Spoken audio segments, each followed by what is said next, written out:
एक के 10, 10 के 1000, 1000 के लाख, रातों रात अमीर बनाने का झांसा देने वाली इस तरह की योजनाओं पर अब सरकार शिकंजा कसने जा रही है। इन कंपनियों की दुकान सजते ही सरकार इन्हें खत्म करने का इंतजाम कर रही है। इससे उन भोले भाले निवेशकों को भी राहत मिलेगी जो इन फ्रॉड कंपनियों या इस तरह की योजना चलाने वालों के चक्कर में आकर अपना सब कुछ लुटा देते हैं। सरकार एक नया कानून ला रही है। इस कानून के लिए सरकार ने banning of unregulated deposit scheme bill 2018 तैयार किया है। अब इस बिल को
ले रहे हैं तो इस तरह की स्कीम चलाने वालों या उसे बढ़ावा देने वालों पर कड़ी कार्रवाई होगी।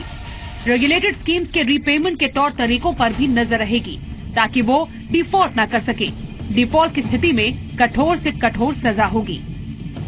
अनरेगुलेटेड तरीके से निवेश कराने वाली संस्था के संबंधित व्यक्ति के खिलाफ कम से कम 1 साल और अधिकतम 5 साल जेल की सजा का प्रावधान है।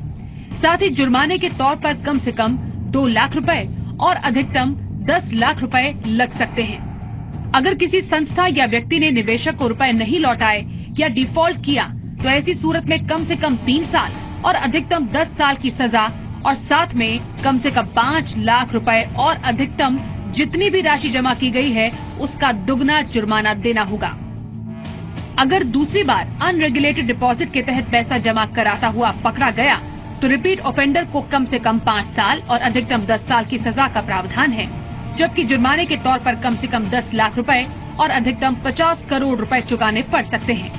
साथ ही सरकार इसमें ऐसा प्रावधान ला रही है कि घटना होने के बाद कंपनियां या फ्रॉड करने वालों पर शिकंजा कसने के बजाय अनरेगुलेटेड डिपॉजिट करने वालों की दुकान सजते ही उन पर कार्रवाई हो सके। राज्यों में एक ऐसी अथॉरिटी बनाई जाएगी जो डिफॉल्ट करने वाली डिपॉजिट कंपनियों से निवेशकों के पैसे वापस दिला पाए। इस अथॉरिटी के पास डिपॉजिट लेकर डिफॉल्ट करने वाली कंपनियों की संपत्ति को अटैच करने का अधिकार होगा। नए बिल में ये प्रावधान भी किया गया है कि अनरेगुलेटेड डिपॉजिट स्कीम वाली कंपनियां अपनी स्कीम का प्रमोशन या विज्ञापन भी नहीं दे पाएंगी। अनरेगुलेटेड और रेगुलेटेड डिपॉजिट स्कीम में सजा के साथ जुर्माना राशि ज्यादा होगी। डिफॉल्ट कंपनियों की संपत्तियों को अटैच करने की प्रक्रिया एक तय समय में करनी होगी। बिल में एक ऑनलाइन डेटाबेस बनाने की बात भी कही गई है ताकि राज्यों के बीच में समन्वय रहे कि कौन कंपनी कहां काम कर रही है और किस तरह का काम कर रही है। वित्त मंत्री अरुण जेटली ने 2016-17 में इस तरह का बिल लाने